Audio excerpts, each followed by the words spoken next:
ಎಲ್ಲರಿಗೂ ನಮಸ್ಕಾರಗಳು. Welcome to ಅನುಗ್ರಹ ಆಯುರ್ ಕಿಚನ್.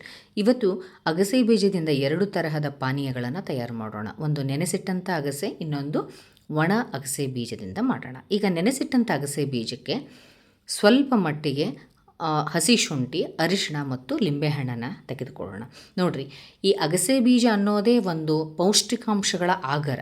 ಇದು ನೆನೆಸಿಟ್ಟಿರ್ಬೋದು ಅಥವಾ ಇದನ್ನು ಒಣ ಅಗಸೆ ಬೀಜ ಇರ್ಬೋದು. Only mode of taking differ ಆಗಿರುತ್ತೆ. ಇದನ್ನು ನಾವು ಯಾವ ರೀತಿಯಲ್ಲಿ ತೊಗೊಳ್ಳೋದ್ರಿಂದ ಏನೇನು ಬೆನಿಫಿಟ್ಸ್ ಅನ್ನೋದನ್ನು ಮುಂದೆ ನಾವು ಡಿಸ್ಕಸ್ ಮಾಡೋಣ.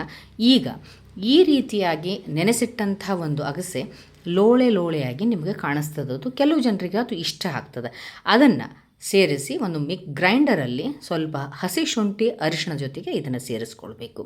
ಇದು ಎಷ್ಟೊಂದು ಪೋಷಕಾಂಶಗಳು ಇರ್ತವೆ ಅಂದರೆ ಇದರಲ್ಲಿ ಸಾಕಷ್ಟು ಇರ್ತವೆ. ಇದನ್ನು ಮುಂದೆ ನೋಡೋಣ. ಇದನ್ನು ನುಣ್ಣಗೆ ರುಬ್ಕೊಳ್ಬೇಕು. ಬಹಳಷ್ಟು ಸರಿಯಾಗಿ ನುಣ್ಣಗೆ ನುಬ್ಕೊಂಡ್ರೆ ಇದನ್ನು ಫಿಲ್ಟ್ರ್ ಮಾಡುವಂಥ ಅವಶ್ಯಕತೆ ಏನೂ ಇಲ್ಲ. ಆದರೂ ಕೆಲವು ಜನರಿಗೆ ಆ ತರಿ ಇಷ್ಟ ಆಗೋದಿಲ್ಲ, ಲೋಳೆ ಇಷ್ಟ ಆಗೋದಿಲ್ಲ.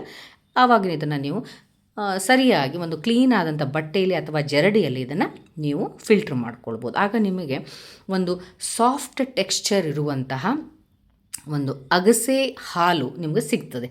ಇದಕ್ಕೆ ವೈಟಮಿನ್ ಸಿ ಆ್ಯಡ್ ಮಾಡ್ಕೊಳ್ಳಿಕ್ಕೆ ಸ್ವಲ್ಪ ಲಿಂಬೆ ರಸವನ್ನು ಸೇರಿಸ್ಕೊಳ್ಬೇಕು. ಇದರಿಂದ ಟೇಸ್ಟು ಕೂಡ ಎನ್ಹಾನ್ಸ್ ಆಗ್ತದೆ ಮತ್ತು ವೈಟಮಿನ್ ಸಿ ಕೂಡ ಸಿಗ್ತದೆ. ಮತ್ತು ಇದನ್ನು ಯಾವುದೇ ರೀತಿಯಲ್ಲಿ ಬಾಯ್ಲ್ ಮಾಡೋದಿಲ್ಲ.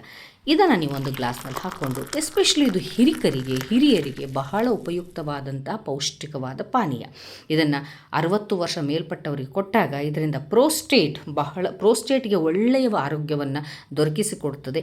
ಜೆಂಟ್ಸಿಗಂತೂ ಬಹಳ ಒಳ್ಳೆಯ ಒಂದು ಪರಿಣಾಮಕಾರಿ ಆಗ್ತದೆ. ಈಗ ಒಣ ಅಗಸೆ ಬೀಜದಿಂದ ನಾವೇನು ಮಾಡಬಹುದು ಅಂತಂದರೆ, ಇವನ್ನ ಹುರಿಯೋ ಅವಶ್ಯಕತೆ ಇಲ್ಲ, ನೆನೆಸಿಡೋ ಅವಶ್ಯಕತೆ ಇಲ್ಲ. ಇದನ್ನು ಸರಿಯಾಗಿ ತೊಳ್ಕೊಂಡು, ಇದರಲ್ಲಿ ಕೂಡ ಸಾಕಷ್ಟು ಒಮೆಗಾ ಫ್ಯಾಟಿ 3 ಆ್ಯಸಿಡ್ಸ್ ಇರ್ತವೆ ಮತ್ತು ಲಿಗ್ನನ್ಸ್ ಇರ್ತವೆ. ಹೈ ಫೈಬರ್ ಕಂಟೆಂಟ್ ಇರೋದರಿಂದ ಇದು ನಮ್ಮ ಗಟ್ ಹೆಲ್ತನ್ನು ಇಂಪ್ರೂವ್ಮೆಂಟ್ ಮಾಡ್ತದೆ.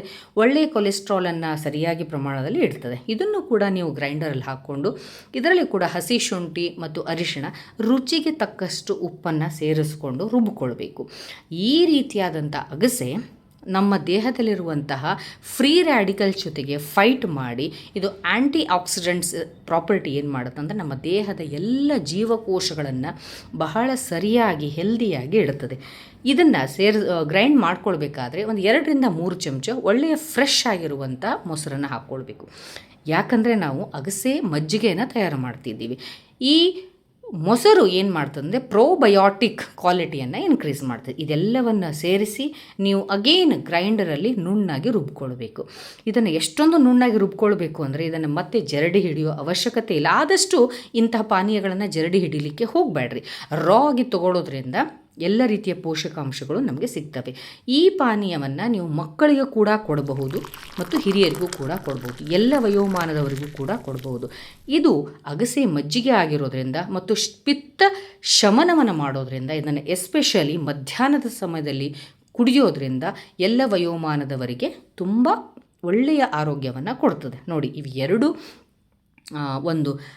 ಎರಡೂ ರೀತಿಯ ಪಾನೀಯಗಳನ್ನು ನೀವು ನೋಡ್ತಾ ಇದ್ದರೆ, ಇದು ಅಗಸೆ ಹಾಲು ಮತ್ತು ಇದು ಅಗಸೆ ಮಜ್ಜಿಗೆ.